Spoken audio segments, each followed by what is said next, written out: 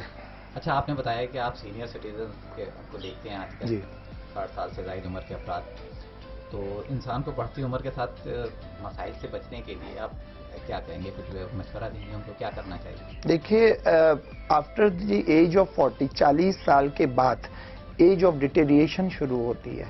ٹھیک ہے، جس طریقے سے ایج آف ڈیولپمنٹ ہوتی ہے 12 سال اور اس کے بعد، اس طرح سے 40 سال کے بعد ڈیٹیریشن ہوتی ہے.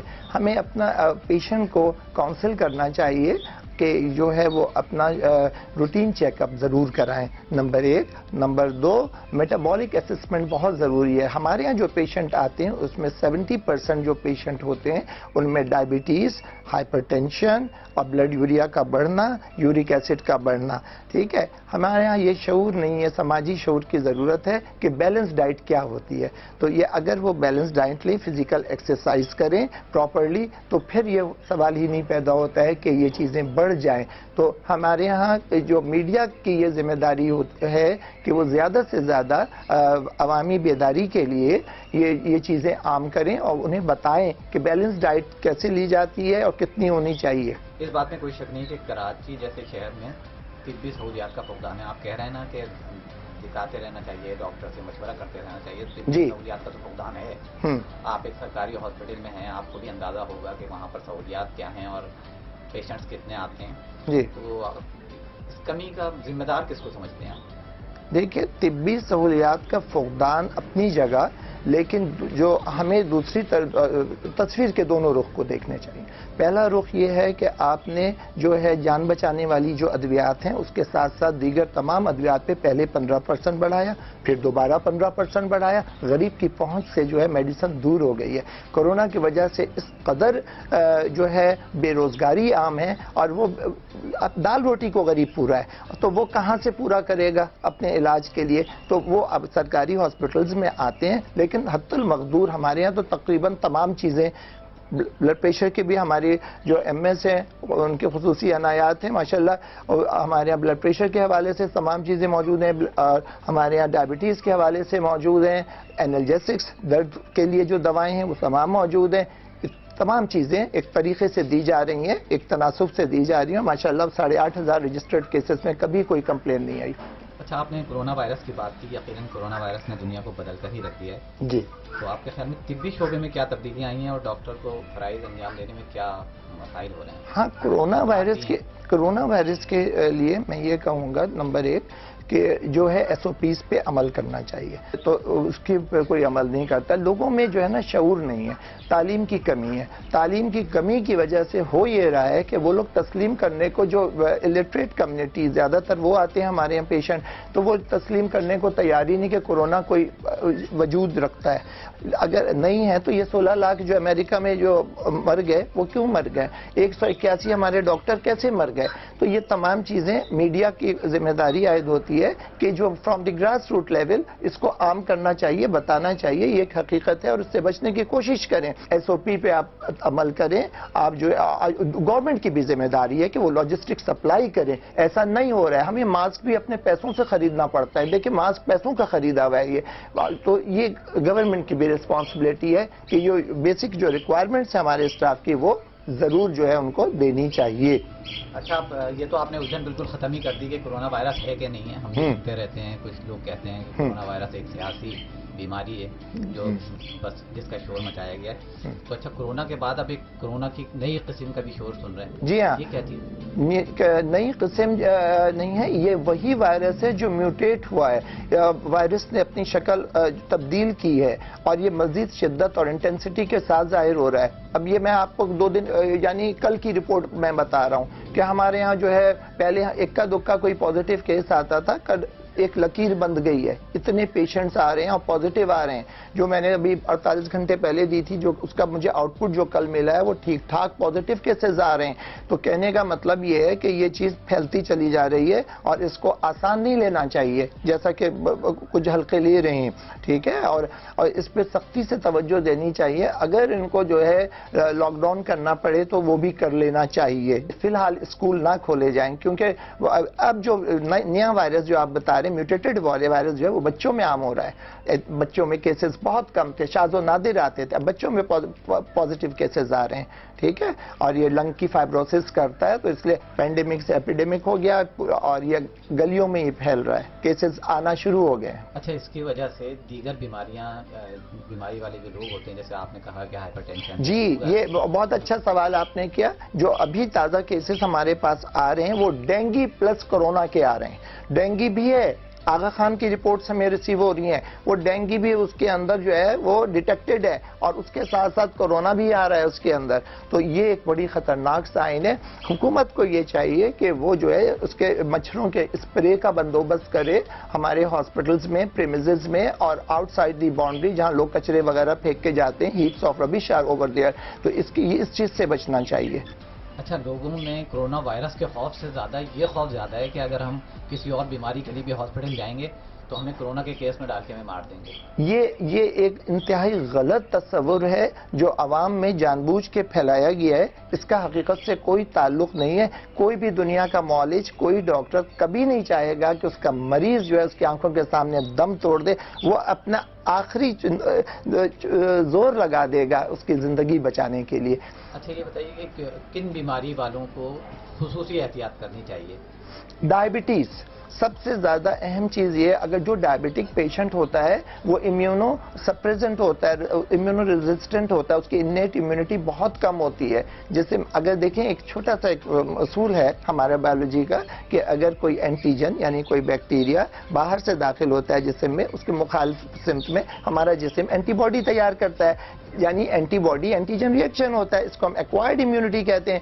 ٹھیک ہے, لیکن جو ڈائبٹک پیشنٹ ہوتا ہے تو وہ امیونو سپریس ہوتا ہے, پہلے سے اس کی امیونٹی کم ہوتی ہے, اور ایجنگ پروسیس بھی ایک بہت بڑا فیکٹر ہے. 60 اینڈ ابو والے جو ہوتے ہیں ان کے اندر مدافعت ویسے بھی کم ہوتی ہے. تو ایسے لوگ بہت پرون ہوتے ہیں کرونا وائرس کے. ینگسٹرز میں وہ لوگ جھیل جاتے ہیں, لیکن جو اولڈ ہیں, اولڈ سٹیزنز, ان کے لیے بڑا خطرہ ہے. تو ان کو کوشش کی جانی چاہیے فریج سے نکلی ہوئی چیزیں نہ کھائیں, ٹھنڈی چیزیں نہ کھائیں, کیونکہ جو کولڈ ہے وہ ریزسٹنس کو کم کر دیتا ہے. ٹھیک ہے, تو یہ سور تھروٹ میں جو پیشنٹ آتے ہیں ان کو کوشش کی جانی چاہیے کہ ٹھنڈی چیزوں سے بچیں, کیونکہ ابھی موسم بھی ایسا ہے, کولڈ کا سیزن ہے, تو یہ پروپیگیٹ کرتا ہے ڈیزیز کو. اچھا, کافی عرصے سے یہ بات بھی سن رہے ہیں کہ خوشخبری آنے والی ہے کہ ویکسین آ گئی ہے. دیکھیے, جب تک پاکستان فائزر کی طرف سے تو آفیشلی تو نہیں آئی ہیں, لیکن ان آفیشلی تو آئی ہوئی ہیں. سیکرٹری ہیلتھ ہمارے جو کاظم صاحب ہیں انہوں نے خود لگوائی ہے, ایک مثال قائم کی ہے, بہت اچھی مثال ہے انہوں نے قائم کی ہے. تو لیکن مسئلہ یہ ہے کہ جو ویکسین کے ٹرائلز کے بعد ہم اس کا کنکلوژن ایکسکلوڈ کر سکتے ہیں. ہم پہلے سے کوئی بھی اسٹیٹسٹیکل ڈیٹا نہیں دے سکتے ہیں. جب اسٹیٹسٹیکل ڈیٹا اس وقت ہم دیں گے جب ہمارے پاس کوئی فگر ہوگا کہ اتنی پاپولیشن کو لگی, اس کا یہ بینیفٹ ہوا, لیکن ابھی تک اس کا کوئی بایو اسٹیٹسٹیکل ڈیٹا نہیں ہے. ساری زندگی انسان طالب علم رہتا ہے. جی, تو آپ ماشاءاللہ آپ اتنے سینئر ہو گئے, تو آج کل بھی کچھ تحقیقاتی کام کر میں نے آپ کو بتایا نا, ایچ پیلورائی میرا ٹاپک ہے, اور انشاءاللہ میرا پیپر جلد پبلش ہوگا, پھر آپ لوگ دیکھو گے. ڈاکٹر صاحب, بس ہم اپنے انٹرویو کو اختتام کرتے ہیں. آپ صرف آخر میں جونیئر ڈاکٹرز کو کچھ مشورہ دیجیے کہ اچھے معالج بن سکے, کیا کرنا چاہیے. آپ ماشاءاللہ سینئر ہو گئے, کامیاب ڈاکٹرز میں سے ہیں, اور سینئرز کو دیکھتے ہیں, تو اپنے جونیئرز کو بھی مشورہ دیجیے. جونیئرز کو مشورہ یہ ہے کہ وہ زیادہ سے زیادہ سیکھنے کی کوشش کریں. پیسہ کمانے کے لیے تو پوری عمر پڑی ہے. ٹھیک ہے, تو وہ جو یہ فائنینشیلی نہیں دیکھیں, اس شعبے کو فائنینشیل رخ سے نہ دیکھیں. ہیومینٹیرین بیسس پہ اس کو کنسیڈر کریں, اور ہیومینٹیرین بیسس پہ کنسیڈر کرنے کے لیے اہلیت کا ہونا ضروری ہے. تو ایلیجبلٹی یعنی اہلیت اور لیاقت یعنی اس کی ایجوکیشن یہ. اور دیکھیں جو تعلیم ہے وہ تجربے سے حاصل ہوتی ہے, تو وہ کوشش کریں کہ زیادہ سے زیادہ جو سینئرز کے ساتھ مل کر سیکھنے کی کوشش کریں, ٹھیک ہے, اور اپنا ٹائم زیادہ سے زیادہ اسپینڈ ان چیزوں پہ کریں جس سے زیادہ سے زیادہ علمیت میں اضافہ ہو. بہت بہت شکریہ ڈاکٹر صاحب, آپ نے آپ سب ٹی وی کو ٹائم دیا.